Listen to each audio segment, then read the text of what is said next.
whether that's your mom, a teacher that you trust, somebody like that, but especially one of the youth ministers. So like Drew, Kayla, Derek, somebody that you trust, your life group leader.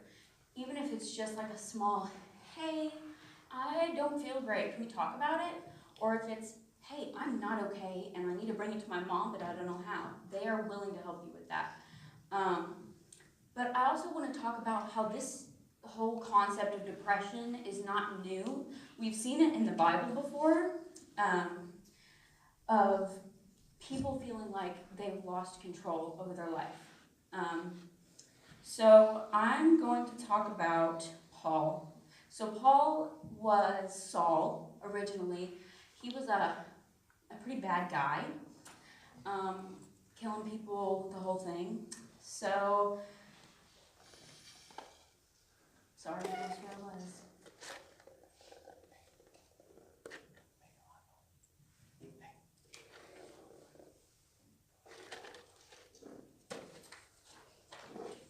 I'm really sorry, I'm struggling. Okay, I'm just going to read this to you. So, Paul says, finally, brothers and sisters, whatever is true, whatever is noble, whatever is right, whatever is pure, whatever is lovely, whatever is admirable, if anything is excellent or praiseworthy, think about such things. So I'm not saying that when you're feeling sad, just think about like a rainbow and a unicorn and you'll be fine. Like that's not how life works, I promise. I've tried that, it doesn't work. I'm saying that when you're feeling that way, it's good to try to change the topic.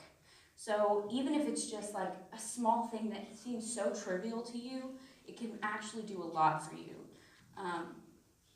So for me, it was, I had to find a reason that I wanted to live. Why did I want to stay to see tomorrow? Why did I want to be here tomorrow? And I would pick the littlest things, like you don't understand. I would literally say, I have to color this sheet of paper tomorrow, and I'm not going to kill myself because that's what I have to do tomorrow. Or I would say, I have to get my nails done next week, so I'm just going to stay alive for my nails. And it seems so small, but those kind of things can really grow. And it's always a good idea to look to the Bible, which sounds cheesy in a sense, but it always helps. It always helps. I didn't turn to the Bible through the majority of my depression, but there were some points where I did, and those were the best points where I felt the best. Because every time I open the Bible, even if it's just to a random page and pick a passage, it always helps. But it's just the small things that can contribute so much more to your life. So basically, your mind is an extremely powerful thing. It ultimately controls your body, which it literally does. It tells you to stand up or sit down, and your legs just do it. Your mind tells you to go eat, you do it. Sometimes you just eat all the time. And if you don't, it bugs you until your body goes to the kitchen and grabs a snack. So basically, it works the same way with any form of self-harm. Your mind is telling you, oh, well, you're going to go do this now. And you feel like you have no control over your body. I keep coming back to control, but it's so important to think about control, whether you have depression or not. There's points in our lives that we feel like we've lost control over everything. And that's when you have to turn to God and think that I don't even have to have control right now. I don't even have the power to have control. To be honest, I'm just a little human and God has bigger plans.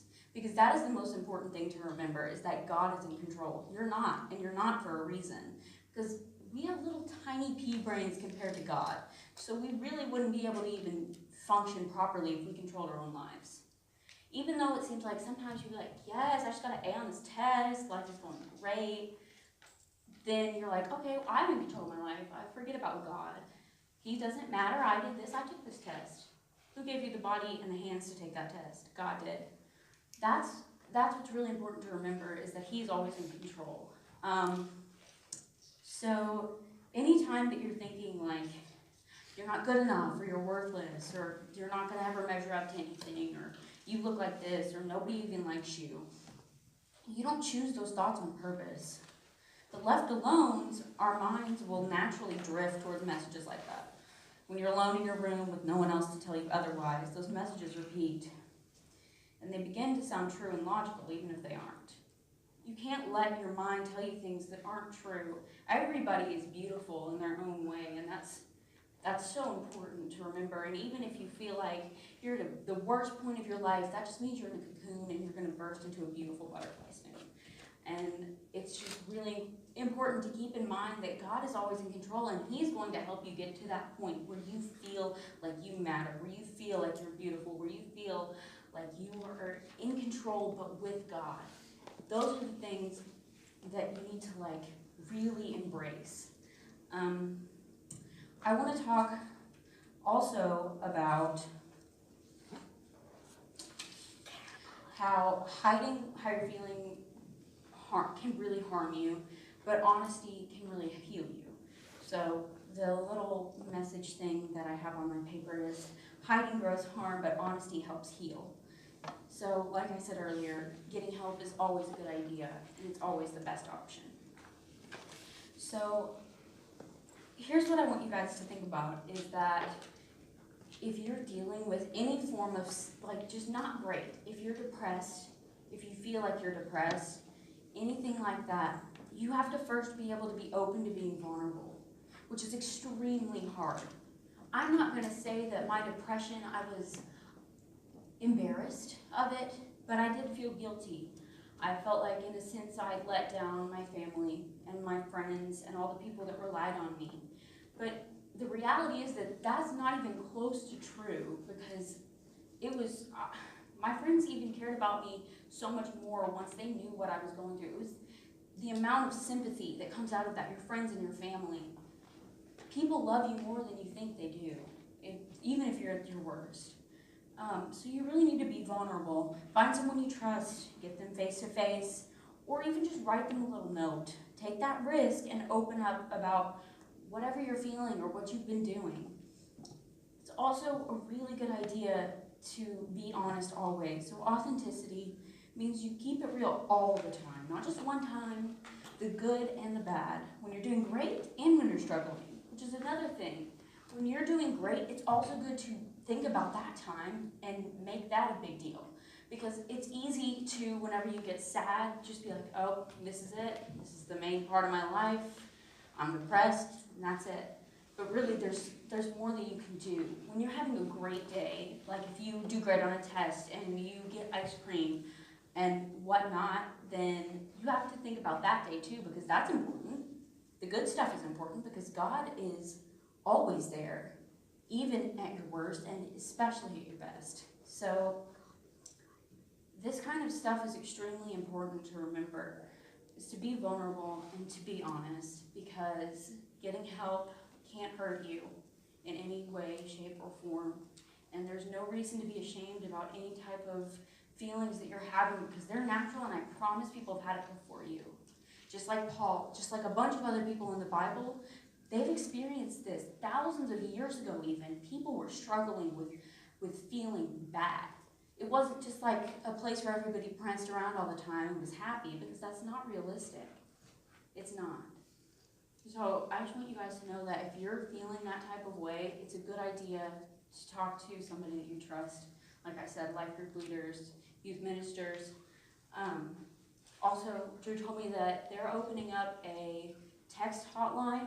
So you can literally text this number, and it's completely anonymous. You don't have to make it anonymous. You can just put your name next to it if you want, but if not, you can just text this number if you're feeling something and say, hey, I need help with this. How do I do this? If you're not comfortable with face-to-face stuff, I get that. So this is a really good idea if you don't feel like confronting somebody. But if anything, I want you guys to take from this, it's that helping can't hurt you, and God is always in control. So.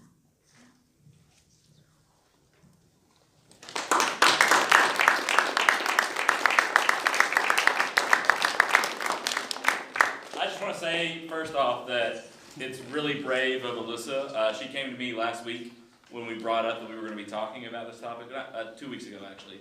And I mean, just think the bravery that took just to stand up here and talk about this topic in general. We're going to do one more song of worship. If you don't have that number written down, I'd go ahead and put it in your phone. That's going to stay not just for this series, but for the ones after this and the ones to come.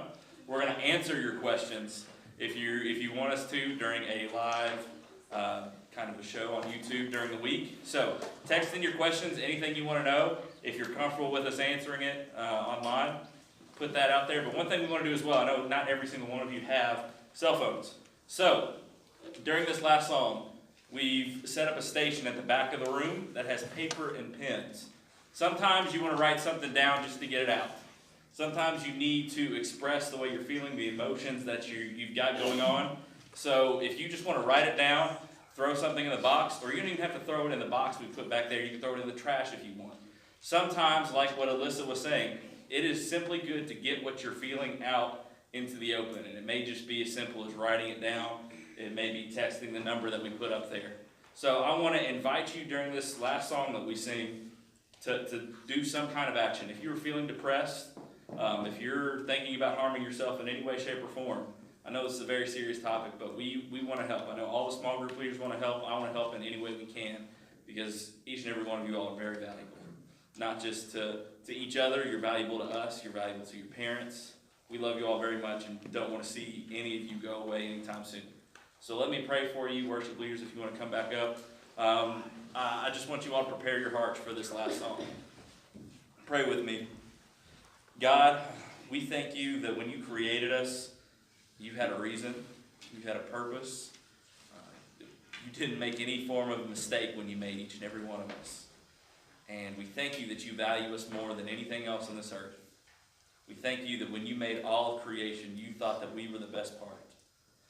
And God, I pray for anybody here tonight that is hurting, that just feels pain, that feels depression, that has no idea if they even want to see tomorrow, God. We know that you have the power to heal all things, and that includes a broken heart over ourselves, Father. That when we are hurting, you are still able to heal us. So God, I pray for anybody that's hurting here tonight. I pray that you will comfort them, that you will bring them peace. Most of all, God, I pray that you will give them the courage to face another day, and the courage to seek help. Thank you, Lord. It's in your Son Jesus' name I pray. Amen. For this last song, I actually don't want y'all to stay seated. I really want y'all to really meditate. Sing along if you feel like you want to sing along, but really listen to the words.